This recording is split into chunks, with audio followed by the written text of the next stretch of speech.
No, we got no intro music. Oh man. We're just straight in, but we are live now. So, welcome back to New to Hill Country. I'm here with some gentlemen from the National Guard, and I'll have them introduce themselves in just a sec. But just start off by talking just briefly about just our sponsors for the podcast. We got SPG Texas, which is where we're recording today. SPG Texas, martial arts and yoga school. Premier location for martial arts training. Come on in and just see what's different about how we train. I think a lot of places, set a very different perspective on martial arts training than what we do. And I think, one of our main coaches, because we're a worldwide phenomenon, one of our main coaches is John Kavanaugh, he's the coach of Conor McGregor, and we want to update the software without damaging the hardware, and I think that really sets us apart from other places. Most places it's more of a weekend warrior vibe, whereas we're a place that you can expect to train for a couple of years and not, be counting your injuries on your fingers and toes or something. So the other shout out is just going to Element, which has been so great to us, especially during the lockdown. So Element is an amazing electrolyte mix, and right now in the New Braunfels area, I think I'm still the exclusive retailer of it, but they're really blowing up, so much so that I probably have to call them for a check on the sponsorship stuff. But but they're doing great. So and I couldn't wish them. I wish them well, because it's a great product, and the people in the company have been so good. So. But anyways, welcome to the show, gentlemen. I'll have you introduce yourselves. Thank you for having us. We definitely appreciate it. My name is Michael Decarlo. I'm born and raised in New York. Been here in Texas for the last 10 years. The reason I came down here was actually for the military. I switched over from the reserve component in New York, and I went active duty. I did 3 years of active duty, and the last 8 years I've actually been part of the National Guard. And it's been a great 8 years, and it's been a great 13-year career. The reason why I made the transition from active duty was because I just didn't want to wear the uniform every day. I was newly married, I was going to have a kid on the way, and I wanted to be home for them. Sure. And that's the biggest reason why I transferred from active duty to National Guard, to have more freedom and have more capability of kind of what I wanted to do with my life and be more of a family man. Okay. And that's the reason why I've been in the National Guard now myself. The last 2.5 years I've been in New Braunfels. I love New Braunfels, and I love the area. It's a very booming and upcoming community and a neighborhood. So yeah, I'm enjoying it so far. Okay, cool. And I'm Nathan James. I'm a specialist in the Texas Army National Guard. How did I end up in the Guard?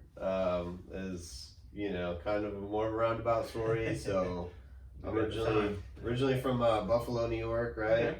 So you guys from North New York, huh? I'm from Buffalo. He's from Yonkers. So where's Yonkers? So I don't know New York at all. So Yonkers is in the city. It's like not New York City, but it's like just outside of New York City. He's like right out of the boroughs. I actually haven't been to New York City. That's one of my It's definitely places that I like. There's a few big places that I haven't been to, and that's one of them. New York should definitely be on everyone's bucket list, and I'm sure he'll say the same thing. I don't know about Yonkers though. Maybe not Yonkers, but New York City itself, and I tell a lot of people, I know he could probably vouch for it too. It's like there's more to New York than just the city. Yeah. Like Buffalo, and like in between the city and Buffalo, like you have the Catskills and the Adirondacks. So you have mountains, you have cows, you have ranches. You lose cell phone service in some areas. Oh, wow. And people are like, New York is that big? I'm like, yeah, New York is actually a pretty big state. There's a lot more to see. So I mean, if you drove like an hour northwest of Yonkers, you're probably in a cornfield. And Buffalo's kind of the same way, because we're on the entire western side of New York. So unfortunately, we have to deal with all of New York City stuff. That's kind of that's the thing about New York State, is like New York City always leads, and then everyone else has to follow. And it has really no application to us in Western New York, because we're damn near Canada anyways. I see. But I was born and raised out there. Kind of Buffalo's a very blue collar, all America city. Want to plug the Buffalo Bills, AFC East champions. We are America's team. I just want to put that out there. You heard it here first, right? Because I heard someone say that on the radio the other day, and I was like, I've been saying that for years. I've been saying that for years. Well, because do you drink Dunkin' Donuts? I don't know. You don't drink it. You don't drink Dunkin' Donuts, but that America runs on Dunkin', right? Yeah. It's the same thing with the Dallas Cowboys. They own the phrase, but nobody watches the Cowboys outside of Dallas. Let's be real. But everyone's second team. You might have a first team, but everyone's second team is Buffalo Bills. Maybe Buffalo now. We'll see. It is. I'm telling you. Anyways, Anyway. so I was born and raised out there. Went to a smaller, like, mid-range high school for the area. We only graduated like 300 kids in my class, but we were kind of big compared to the rest of the town. Went to a small Jesuit college out there, Canisius. Got a degree in political science. And I'd always kind of wanted to join the military, but I was like 11 when like 9/11 happened, so I was like just old enough to remember. And they were supposed to turn off all the TVs and stuff, and I had a math teacher that was like, "This is history. You'll need to see this." So like I remember like seeing it all as a kid, and I was like, well, I knew that you see that and you're like, we're gonna go to war. Like there's no way. And I was always a little bit more kind of, I guess, mature, kind of ahead of my peers a little bit when it came to that stuff. So I knew the military was something that I always wanted to do. So here I am. I'm like 18. And, it's time to, make a decision. Am I going to go military? Am I going to go into college? My dad, didn't even graduate high school. He just started raising a family right away. My mom had kind of, at a later age in life, decided she wanted to be an RN. So she got that going. And, then that kind of fell, by the wayside as time went on. So they're like, Nathan, you're going to be the first James to get that bachelor's degree. Like, we want you to go to college. And I was like, I want to do the military though. And this is in 2008. Like the surge had happened and was still kind of going on. And so I applied to one college. I applied to the hardest college in town with the idea that I wouldn't get in and that would be my cover to go. But of course I got accepted. So I just like trudged through the next 4 years of that. It was, it was a good time. It was hard. I'm thankful for it now that I did it. At the time, I was like, this is the most painful thing ever. Did that, got out of that, did about a year, a little less than a year of service with AmeriCorps, which is like the domestic Peace Corps. And then I came home from that and I was back in Buffalo and I was like, you know what? Like, I'm just going to sell all my stuff and move to Colorado. So I moved to Colorado. But why? Why Colorado? So in AmeriCorps, we were stationed out of Denver, and I like one of my uncles growing up was always kind of the guy's name was literally John. He was like this big John Wayne style kind of guy, and I used to do like construction with him on the side and stuff when I was a kid, and he was just always doing real crazy stuff. I mean, we'd go over to his house and he'd be doing like a handstand on like the peak of his roof. He was like a gymnast in high school, but the guy was like 6'4", and he's like 40 years old and can still do a handstand. You know what I mean? So, he was always he had lived in Colorado at one point and had like loved it and stuff like that. So like at a young age, I was like, Colorado's kind of the place, And I like to snowboard and all that. So I was like, I'm gonna go out there and hit the mountains and hike and all that kind of stuff. And so I got there with AmeriCorps, and we did. Our whole mission was to like assist national parks or parks that needed extra help, because they can only have so many rangers. Everyone's got a tight budget. So we were like the volunteer force to kind of back that up. So I got like wildland firefighter certified out there and got to shovel snow off of Buffalo Bill's grave. Literally work with bison. Like I'm from Buffalo. Like this is just like, sure, man. And so I went back home and I was like, man, I'm like not shitting on my friends, but everyone was just kind of doing the same thing, and I had kind of gone a different way. So I was just like, I'm just gonna send it, and move out there. And so I lived on a cot in the living room for a while, and we eventually reassembled a twin bed that had been destroyed. And I got a job, and I met a girl, and we moved in together. She's my wife now. We had our daughter out there. And so things were going good, but then marijuana struck, right? So we got there and like. I was there from like most of 13 into 14. 14 is when it went legal. And there were so many people moving there in 2014 that there was always furniture on the highway. Huh. Like you couldn't drive down. It's what is it? 35 here. Well, it's 25 out there is the major route. There's literally just like so many people moving there. There's like an end table or a couch cushion every time. That's when it went legal. Like not just you say I was out of the country for a lot of that stuff, so it Oh, so wasn't just decriminalized. It was like fully legal. So that was when it was like fully recreational. Huh. You know, just like it was just like head shops on every corner. Like I kind of heard someone say that about parts of like California when stuff like that went down. They were really kind of, you know, not that I was ever in any of them, but they were really kind of like sketchy bodega type places. Right. And like now when you drive by now, they're like Starbucks. Huh. I think there's one even called like Starbuds or something. So you know, funny. it's like totally commercial, totally Americanized. Yeah. Fairly predictable, but funny. Like Yeah, you know, just that's capitalism. gonna eventually happen down the path. It's just they're gonna take someone else's name and just change it a little bit. And It's just capitalism. Yeah, sure. You know, but it's funny. so the cost of housing and everything just went insane. And I think I had a couple jobs while I was there. I met my wife working as a barista, as every millennial I'm sure has at some point. No, You're not a millennial.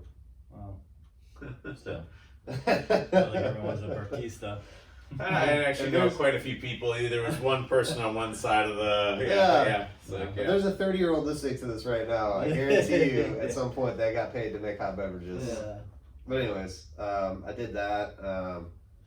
And then I wanted more. I knew I was smart. I knew I could pass the test. So I was like, the cost of housing is going up. Let's become a real estate agent. And apparently everyone else had that same idea. So they're like, you couldn't swing a dead cat and not hit. This was a like real estate agent. 2007? Or This is 14. This is probably, I think I got licensed in 15. I gotcha, okay. And so, you know, and I literally, the coffee shop I worked at was in front of the world headquarters of Remax.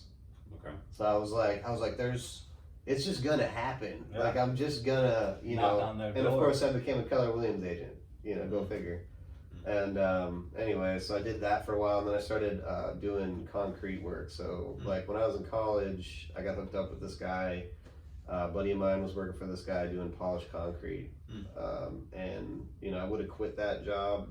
The first outing with them, I would have quit, but we were in Massachusetts, so I couldn't quit. You know, and in retrospect, it was kind of good that way because it just, you know, it was probably the hardest job I've ever done. It was definitely harder than the military. But anyways, that's a different story. So I started doing that stuff in Colorado because I knew, you know, I could make decent money at it and all that kind of stuff. And real estate wasn't really working out because like the real estate game's kind of weird, right? Like people come to your studio because you're good at what you do. You know what I mean? They come out here, they try, you know, they see how it is, they see your expertise, they're, you know, whatever, they like your personality, things like that. I think real estate, especially at that time, was just straight up like who you knew, just the luck of the draw. Because it was so saturated with real estate agents. It was just, and I was working like 2 other jobs trying to do real estate. Like I would go to the coffee shop for like in the morning, and then I would go to the office, and then I would go. Actually, that's another job I did. I was cleaning cars at the Denver airport for Labor Ready. It was like a temporary hire place. Wow, you were really hustling. Hands on, yeah. Yep. It was a hustler. And Sheila was pregnant. We found out Sheila was pregnant, which we had planned, but not like, you know how some people are like, on this date, our kid's gonna be this old and we're gonna have this set aside. Like we were like, we're like, hey, we've been living together for a year. Like let's kind of take this thing to the next level. Like I like you, you like me. You know, let's have a kid. And then your first one, it's like, I'm sure you have kids. You're like, you're never ready for the first one. No one is. No, ready for any kids. I got 3 myself, and they're a nightmare. So I'm thinking like, sweet, I'll get this real estate license. All I gotta do is sell like 3 houses this year. That's like whatever. It's like what's 3% of 300,000, right? That's like 10 grand or something. So then I sold 1 house. I did 1 deal. But I was like, you spend so much money as a real estate agent. Like you're always paying the MLS fees, all this kind of stuff. So I was just like, the money I was making was just going out the door. So I had to find a way to make money like today, and that's how I started doing. I gotta take this. Okay. Boss man calling. This is the boss man. Boss man calling. Yeah, just careful with the tripod when you go by. You can step in that box. I feel like that'll probably be better. Oh yeah, we can space while he's out. So wow, yeah, he's got quite a. Yeah, he's got a story. He likes to talk. He's that's that New Yorker in him. He's a talker and goes down a rabbit hole into another rabbit hole. Good dude though. Love working with him. So yeah, it's. So tell me about like, okay, so, and this won't be far off the mark. I have very limited military experience. Actually, I'll run that all down just so that the cards are on the table, so I know. Like, I have a lot of guys that I train that are ex-military, so that's where the bulk of my experience with military kind of comes in. But then I have lived on an army base in Germany for 6 months. I taught there, though I wasn't in the military. I was civilian. I did a teaching internship with a high school there, Baumholder, Germany. So. And I think that base is closed or that school is closed. Yeah, one of the two. Yeah. So, but yeah, that's the bulk of my. So I've been inside of the military apparatus a little bit, but overall, like I think there are a lot of people there. It's like I think you'd be surprised or not surprised how many people, like you say, Marine or Guard or Navy, and it's all the same to them. It's all the same. They hear military and they hear military. Right. Yeah, so they don't know. If you could just like talk a little bit about the Guard, and then we'll get James back on here in a second. But like, you know, what distinguishes it from the other branches, and what maybe why this and not the others or something like that, and it's okay if like they get upset or whatever. Yeah, like, absolutely. Like, I got Marines in here. I got Navy guys. I got a lot of ex anything. I've got it. Like and you got it. And that, you know, we're all gonna, you know, badmouth each other or this, that, and the other thing. And really, at the end of the day, you know, I have respect for anyone that wants to join the military at all. You know, whether it be Air Force, Navy, Marines, Army. Obviously, him and I are National Guard recruiters, so obviously we want everyone to come to us. But at the end of the day, you know, I honestly personally think after you graduate high school, you should be doing 2 years of military. I think that's something, especially with this generation coming up and the ones to follow. It's not like when him and I grew up and when you grew up. It's a different era. And honestly, I think everyone should be required to do at least 2 years in the military. That's my belief on that. Kind of give them direction, because at 18, no one knows what they want to do. I mean, I didn't join until I was 24. He was 22, 23, same thing. I was 27 when I was. There you go, 27. So I mean, you know, at least if you're out the gate at 18, you're doing it for 2 years, 20. You might have some better direction. So. Like he was saying, military, everyone knows military, but they don't know the different branches. So with us, with the National Guard, we fit into your life. It's nice because it's just 1 week in a month and 2 weeks over the summertime. I mean, you can Google that and it'll tell you pretty much the answer. But where we're different is we're about the community. We're about here in Texas. We're here about taking care of Texans, and we find a way to kind of work around your life and what you want to do with your life. So whether that be go to school, be a full-time teacher, instructor like yourself, firefighter, law enforcement, cops, anything like that, we fit around you. You come to us and we help each other out. We better your life and you come to us to better our forces. And that's why it's the best of both worlds, because you have that freedom to do what you want to do those 27 days of the month.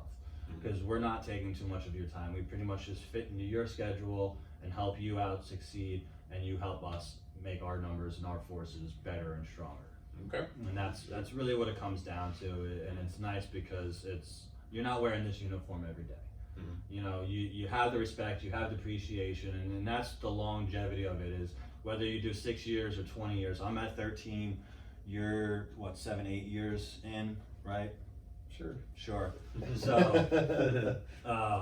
no, you're not. You're only like at 3 or 4. I'm working on 4 right now. Yeah. So 4 years, 13 years. You know, I'm up and over the hurdle. So I'm looking at this long term. You know, I'm not going to school. I'm not using my education benefits, but I got my kids going to school for free now. Oh, cool. And it's not just that. It's the respect. It's someone knows that you're in the military. It's that appreciation. Thank you for your service. The camaraderie, the friendships that you build. I mean, he's probably got friends. I know I got friends that I went to basic training with, and you meet people along the way. I mean, the military is huge, but at the same time, it's very small. Mm-hmm. And I know I can call this dude at 11 o'clock at night, be like, hey, I'm moving, can you help me move? And I know he'll do that. You might not have those friends on the civilian side. You might not have that brotherhood or sisterhood if you're, if you're a female.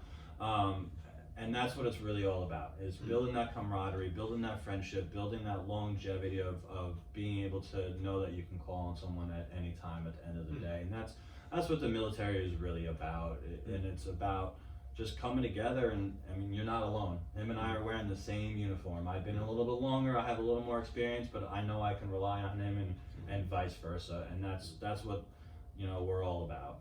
Oh, that's awesome. Beautiful. Yeah. Absolutely. Yeah.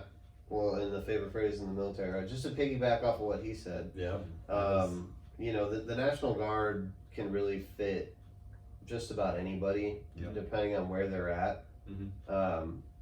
For like, I guess the most bang for your, well, let's back up. The reason I did it, right? So my long-winded, ridiculous story that I was telling. Yeah, I was gonna come back to it. We were trying to come back to that. Here's the point of it all, right? I know you said long format. I could tell that story. That story could be like 4 hours long.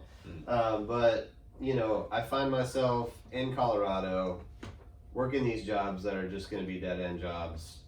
Unfortunately, kind of loving it, because let's face it, I'm a little rough around the edges. Got the degree, did all that kind of stuff, but I did the real estate thing, but I was always kind of not quite a perfect fit with it, right? And so I was like, what am I gonna do? We're in Colorado. I have a 6-month-old. It's me and my wife. We're in a 1-bedroom apartment. We got in early, so we were paying like $800 a month, which is like crazy now. Yep. And by the time, at this point in time, it was probably like 1,100. I think they were working on making it like 12. And the apartment complex was awesome. The ladies that ran that place loved us. But to get a 2-bedroom was going to be like at least like 2,000, 2,500. And I'm like, well, I'm making decent money with what I'm doing now. I'm able to like put $100 on the nightstand each night and kind of build up some sort of savings, because we didn't have anything, totally paycheck to paycheck. And so we're like, well, what do? We got to move in with family, right? We didn't have any family out there. We were both from different places. So it was like, do we go to Buffalo or do we go to Texas? And, Texas kind of won out, my wife doesn't like the colds, you know what I mean? Her family here I'm good with the cold too. I like it down here. Yeah, so I mean, it ended up making sense to come to Texas, and I thought, well, if I'm gonna give up Colorado, I'm gonna like, what's another dream that I have left, right? Like, let's, I did the AmeriCorps thing. That wasn't like the biggest success, but I did it. I did college, for whatever. Moved to Colorado, and now I got to give this up. So I was like, well, I've always wanted, the military thing had always been in my mind. You know what I mean? And to anybody out there that's ever kind of like heard the call or whatever, like, they'll probably never go away. Like, you got to find something, whether it's being a first responder, doing martial arts. Like, you got to kind of, feed that dragon every now and again. And so I was like, well, we're going to move to Texas. I'm going to join the National Guard. And I kind of said it to my wife at the time, like, almost like I was waiting for her to be like, no, you're not. And she was like, do it. I was like, okay. So we moved to New Braunfels, in 2017. We got here like July 4th of 2017. Drove they got to fly. I drove the U-Haul from Colorado by myself. And had like a nice long drive by myself, like thinking about it. We got here, I talked to a recruiter our first week, and I was enlisted the last day of July in 2017. Nice. And so I was originally going to go in as like an intel guy. I had a degree. I scored well in the ASVAB. God bless my recruiter. He's like, you're a smart guy. You got a degree. Go officer. Do all this stuff. But as the picture I've kind of painted, I've just never really kind of fit into those finer edges. So I was like, we go to the MAPS, the Military Entrance Processing Station, and I was like, I'm gonna do infantry. And my recruiter's like, what? Like, you idiot? And they're like, you want to jump out of planes? I was like, yep. Hell yeah, I want to jump out of planes. And so I ended up in an airborne Point Break's my favorite movie or something. Yeah, I just, you know what I mean? Like, a lot of my friends back home have been Marines and stuff, and they're like, if we're going to do it, like, you got pockets, right? He's like, well, between there, you got something else, right? So reach down and grab those. You'd be good to go. And be infantry, right? You guys jumping out of planes is one of those things that's it's a no on my list, but yeah. So, him and I are both paratroopers. We both jump out of plane. I don't do it anymore. I've moved on to bigger and better things. He still does it. And Bigger and better things. yeah, well, I mean, I want to save my legs and my back for a little while longer. I can still run. But you know, we tell people we jump out of planes and they're like, "Oh, that's cool. That's got to be awesome." And in reality, it's completely different than skydiving. It's not skydiving at all. Skydiving, you're jumping at like 14, 15,000 feet. You're jumping with one person. In the plane, you got maybe 4 people jumping. Him and I jump. We're jumping at nighttime. We're jumping at 1,000 feet. We're jumping with anywhere from 130 people to 500 people. Oh wow! And we're jumping with probably about another 150 pounds of equipment on us. With ourselves, and it's a static line jump, so the static line is hooked up to your parachute, and you only have about 6 seconds of free fall, and then you hit the ground, and then it automatically opens. And so I mean, we're at we're at about 1,000 feet, you know, and we have, you know, at nighttime about 200 people around us, so it's not. I'd say that's way cooler than just a couple of guys jumping on a plane. It is, but it's like see, Andy Stump and I had this conversation up in Montana, and like he holds the record for like the highest and the longest wingsuit jump or whatever. Wow. Okay. Like, so he did that to raise money for the SEALs and everything. I think that's my understanding of it, and he took a little exception to my way of describing it, but I looked at it because I was like, dude, you jumped out of a plane in like a giant windbreaker. Like, to me, that's what it looks like. Yeah. He took it as like, he kind of took it like I was disrespecting him. I was more just like, I can't believe you had the courage to do that. And he's like, it's a wingsuit. It's a wingsuit. And I'm like, look, it is what it is. I'm just saying I can't do it. Like, all respect. Like, wingsuit or windbreaker. It's funny too, because he'll talk and he'll be like, no, but like if we went to a wind tunnel, I'm sure you'd love it. I'm like, I'm sure I would love it in a wind tunnel. Yeah. But you're talking about like 3,000 feet in the air, like which I'm just not wired that. And it's weird because I do jiu-jitsu and stuff, and people like, so for a lot of people, they're like, you know, you let people choke you and you're rolling around. It's like, so people assume like because I do that I'm not very risk adverse, but actually I'm tremendously risk adverse in a lot of other things. So like no bungee jumping for me, no you know your boundaries, but there's nothing wrong with that. I mean, honestly, as many times, it's fun in its own way. Yeah, it probably is. As many times as I've jumped, I've never actually been skydiving. I see. It's. I don't know if it's something I would want to do. Maybe I want to experience. But and I'm like, that's cool. Like, you know, but I'm just kind of like, it's not cost and risk and all this stuff, and I'm just like, it doesn't appeal to me enough to want to do it. Like, and I don't know, maybe it's the best thing in the world. And I mean, and it's just like the military. It's not for everyone. Sure. You know, really at the end of the day, and you know, we want to find those people that want to do it, want to jump out of the planes, want to join the military. Sure. You know, be rough around the edges, and you know, that's what's great about us is that we'll work with anyone, and you know, we can fit into your life how we need to fit into your life, and it's great. Well, and airborne's a great kind of example of the military, right? Because like the first time I jumped, of course you're terrified. Of course you think you're gonna die or whatever, and all the horrible ways they brief you that you can, you know, be dismembered or whatever. But then you do it and you hit the ground and you're like, oh my God, I'm okay. And you're like, okay, let's do it again. You know, like when you go to a theme park and there's like one good roller coaster, like. We didn't have the best theme parks where I'm from, so there's always like that one. You ride the Superman like 36 times and go home. And Six Flags couldn't have been too far from you. You're That's like 2 hours. Yeah. Not that Six Flags was bad, but like the best coaster there was the Superman. So you'd go ride the Superman at least like 5 times. And so like that's how airborne kind of felt to me. Like I hit the ground and I was like, oh my God, I'm still alive. Still alive. And the guy next to me, actually the guy behind me in the chalk. So when you exit an aircraft, right, like you want to hold you have like your reserve parachute and your main, and when you actually exit, you want to keep your elbows in tight because if you do this number like this, you also want to protect your reserve handle because that can come, you know, it can be really bad. Okay. So you come out of the aircraft like this. Well, if you do this number, you just spin like a propeller, and all of your static line or your risers get twisted, and then your canopy won't open, and that's how you like free fall. And so this guy behind me, you know, we found out afterwards that he was jumping like this and just doing all kinds of things you're not supposed to do. But anyways, it was like our first or second jump, and I like hit the ground, and I'm like, oh man, I made it. And I look over, and this dude's in a ball. He had twisted his chute, was falling faster than the fellow jumpers.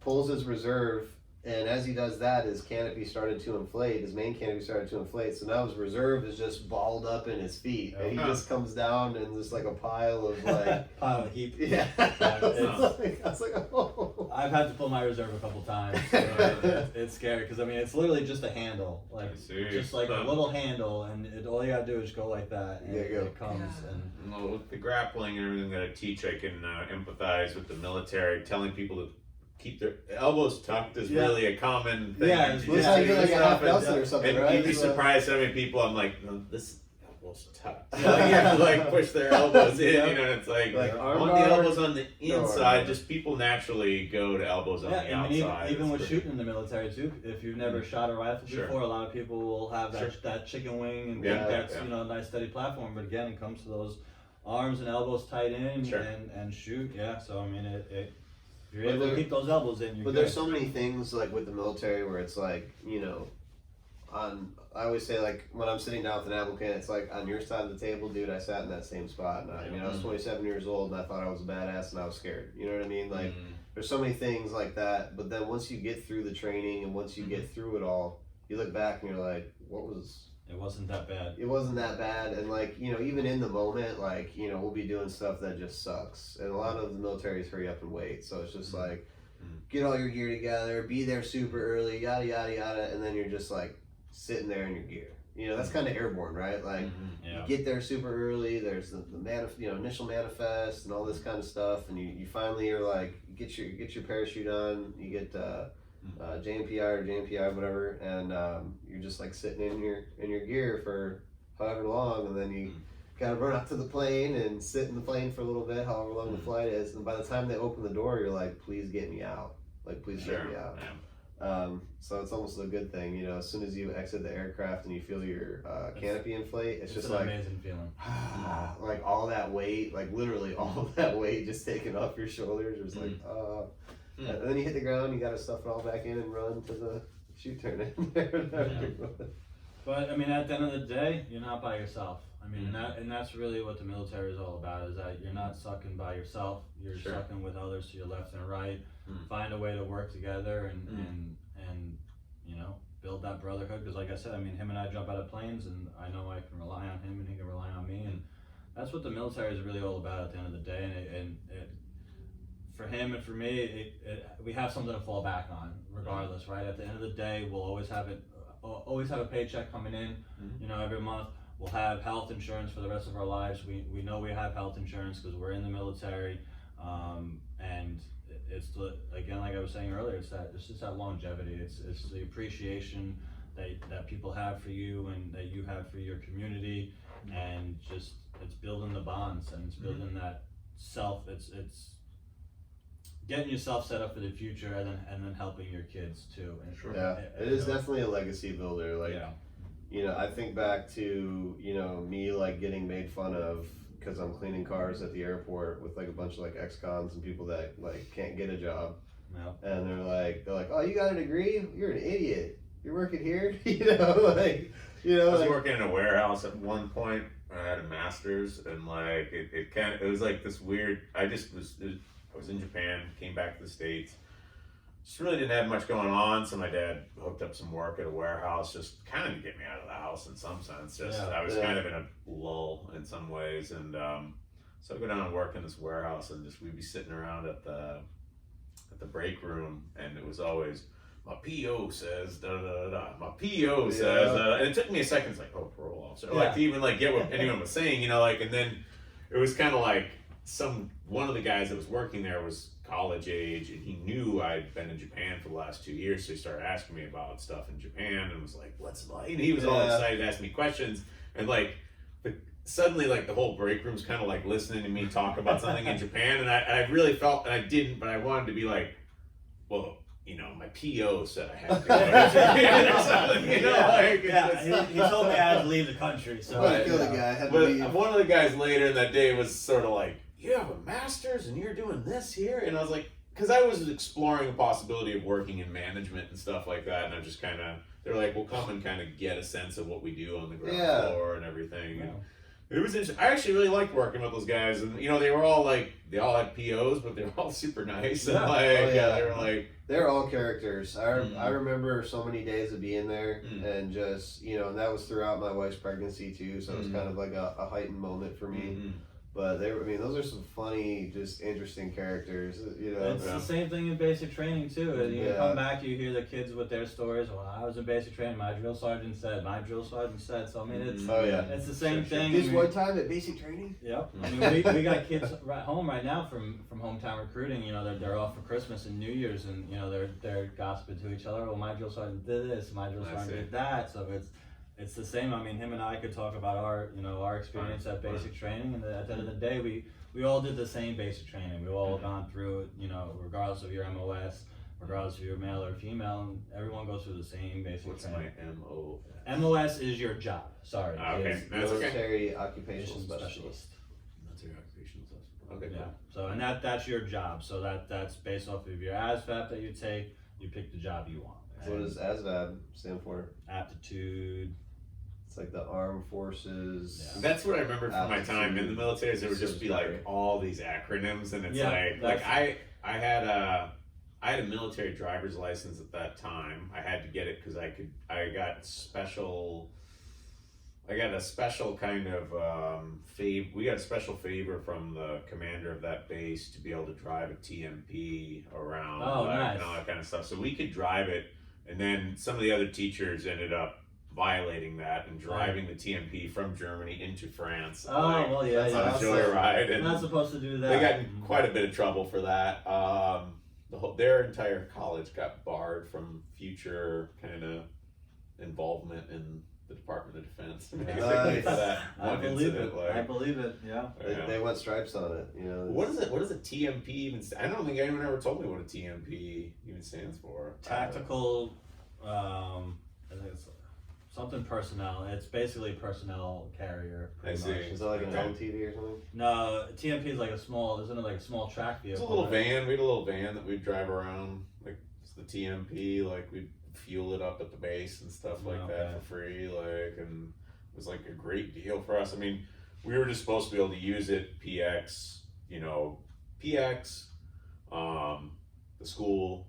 And our quarters, and that's all I used it for. And we could stop for like a meal along the way within that, but and even that would get us in trouble sometimes. But someone would be like, "What is this doing out here?" And we'd be like, "Oh, we got an order from the commander." We could drive it. We can. It's okay. But then these two chicks were just like, I don't know. Before we were funny story with that too. Before I went on my last deployment to Africa, we so none of the military vehicles have actual keys, and there's no actual ignition. So a lot of the military vehicles are just like a switch and a button start and everything like that. So the military Humvees we had sitting in our motor pool, and one of the kids decides to take said Humvee off post and go have a nice field trip, with it and bring it to different locations and everything, and ended up getting in trouble for it. So it was and the best part about it was he lived in the same city we were in. So if he wanted to get off post, he could have just been like, "Hey, Brian, can you come get me? I want to just sneak off post for a little while." But he took it to the extreme. So sure. That was probably before social media, when everyone knew that you. Oh no, it was in 17. He was military. So he wasn't. No, he was military. Yeah, these people that I was. We were doing the teaching there. A bunch of them were from Ball State, Indiana, and I was coming from Truman State, Missouri. But they're just these two girls within that group that just kind of never really got that they were doing a thing at a military base. It was sort of like I'm at a summer camp, kind of in their mind or something. And I remember sometimes be like, "Look, this is an army base, okay? It's I don't know why I make such a big deal about what we bring on, but it's like." It's a base. Yeah. I don't know why we can't just bring my friend on. And it's that's not how it works. It's a military base. It's a secure you can't just bring anyone. Did you guys not get that when we came here? It was and I remember the guy that was kind of our liaison officer, and those two in particular. I mean, he talked to me, and he's like, "Two girls from Ball State." He would say their names, but it's they just don't get it. They just don't understand where they are. like I was always just like really appreciative. They gave us a really good deal, and it was great. I got to be in Germany, and it's like I did all my fun stuff off base, you know. But Yeah. I would foot the bill for it. I wasn't trying Yeah. to like. Oh, I absolutely. wasn't trying to drive the TMP down to where I wanted to go or Yeah. something, you know. Like, oh well, it's free gas. Like, it's not free gas. Like, that's like gas supplied by the military. Yeah. Just Someone supplied pays- by taxpayer. Yeah, Like, yeah, you know, yeah. like you got to think a little beyond that. Like, Yeah, it's not completely free. I mean, it's free to you because it's not coming out of your Yeah. pocket, but someone's paying for it. Yeah. They'll pay taxes eventually. Yeah. Hopefully. I'm I don't sure. know. Yeah. Who knows?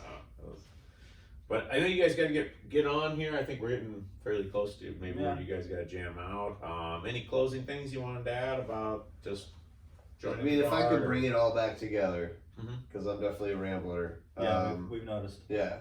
So, you know, getting into the guard has given me the ability to go from always probably going to be working in like a dead end type job to having the ability to make this a full-time career or do other things, get certified in something. I now have insurance for my family, which was huge. Yep. I was having to get, you know, affordable, unaffordable insurance back in the day before the laws changed, all that kind of stuff. And, you know, really, you know, for somebody that's like maybe high school age or college age that wants to go to college or wants to learn a trade, you know, we kind of fit in perfectly with I that. understand that. You know, if you need to get out of Texas for some reason, if you want to go and wear this uniform every day, we get that 100%. And, you know, active duty is probably the way to go.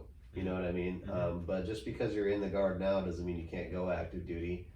Sergeant Decarlo kind of did it in reverse, which is sort of how everyone thinks of it. But what we can kind of do is get you in, you know, at like 17 or in high school, get you through college. You know, we have some of the best tuition assistance available. We beat, you know, the other components by like more than double at this point as far as money for college goes.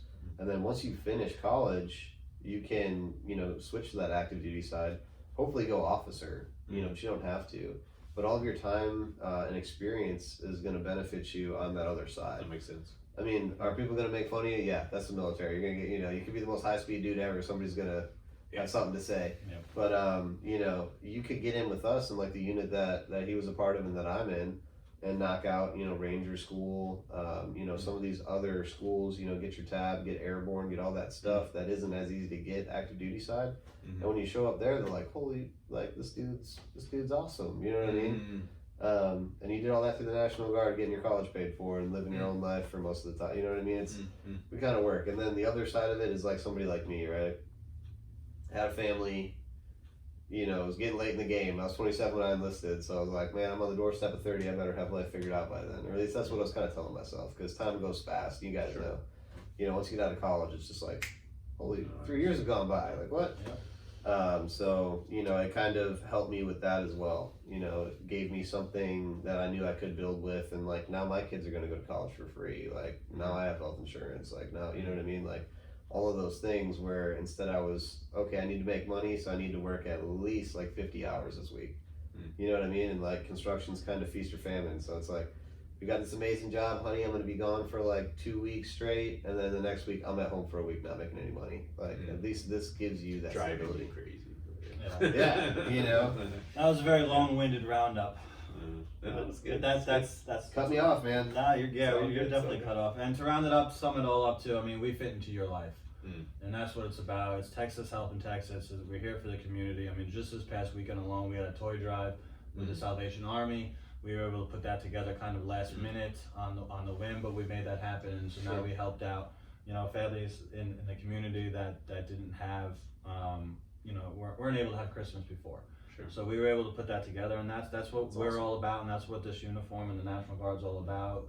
And you know, we fit into your life how we can fit into your life and work with Do each you know other. how much we raised at that toy drive? I haven't told you the number yet. What's the number? Do we know? So we raised like just shy of $1,800 in cash. So and then they estimate like another like $2,000 in toys. There you go. That's awesome. And that's what we were able to do, and we did that within like a 2 weeks notice. Yeah, we did You know, it in so 2 weeks. Right. We talked about that.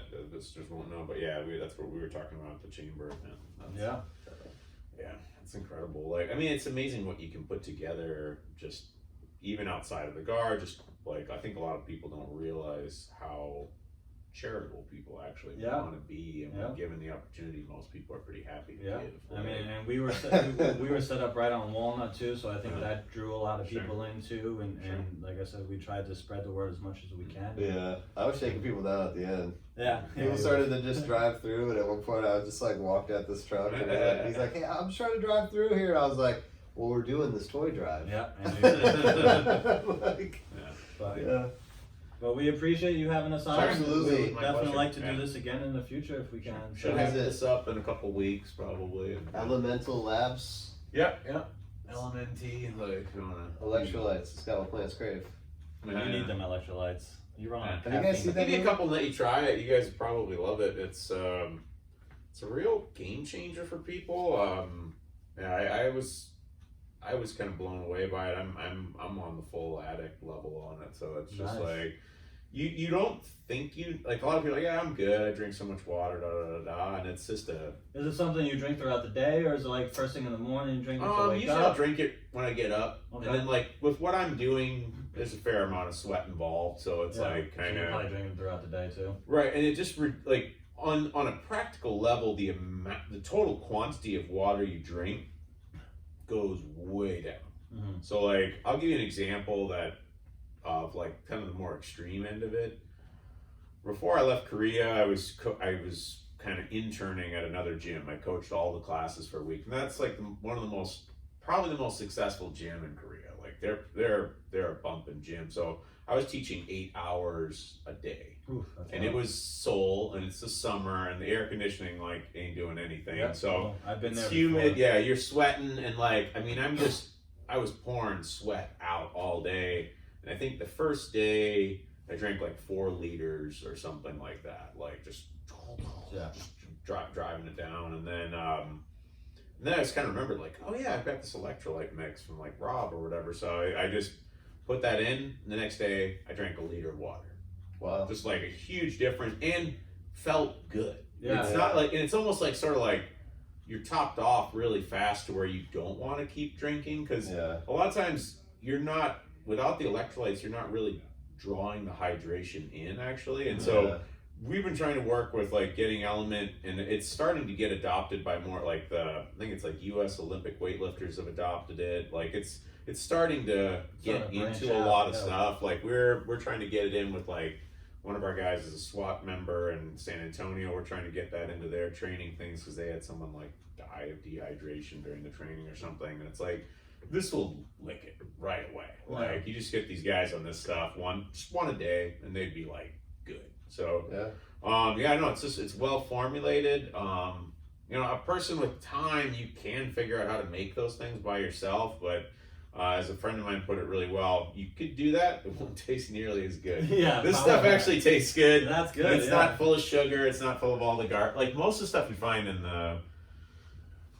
just comparing it to stuff you would find in like your gas station or supermarket, this stuff's just sugar down. It's just sugar, and it doesn't Gatorade's really. got like 52 grams of sugar in it, I think. It's pretty bad. Like they gave it to us at training. Actually, we had like little hydration things. Salt packs, pretty much. Yeah. When you couldn't put anything in your canteen because it would mold, so you had to like shoot the powder and then chug and it was. water. I mean, it didn't taste bad, you know. You'll like this, I'm sure. Most people do. So yeah, we've got our gym members are all very into this. It's a hot selling for our gym, actually. There you go. But yeah, I'll get you guys some, and thanks for coming on the show. Absolutely, thank you. Get this off here.